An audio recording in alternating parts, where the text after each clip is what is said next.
multi-pronged. You need the police doing their job, which I think they are doing an exceptional job right now. And you look at, even though we've still had, the number of murders we've had, look at the conviction rate. I mean, it is impressive. And it should be a signal to members of the gang that, you ain't that slick.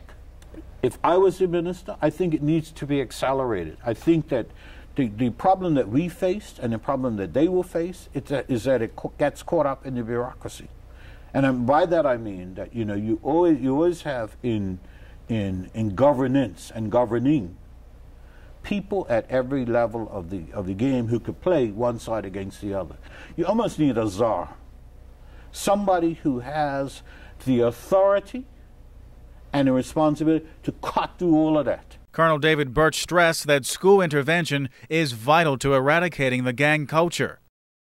I'm talking about the school that's not too far from here. I'm not so sure that we're doing enough to address this whole concept of how attractive gangs are to young people. And I think you do that in a number of ways.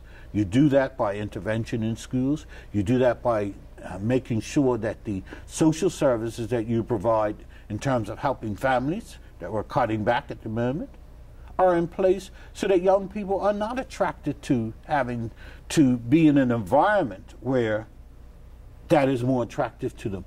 Well, all of that is going to cost some money in the time of a recession. Everything costs money in a recession, but I think that, you cannot look at any government around the world that has implemented an austerity program. They are a form of government. Elsewhere, Colonel Burch renewed his concern over government not having operational control over the Bermuda Police Service, something he and former Premier Dr. Ewart Brown unsuccessfully lobbied the governor for some years ago. And that the police have two masters, if you will, the governor and the government and the minister. And it was not a healthy relationship.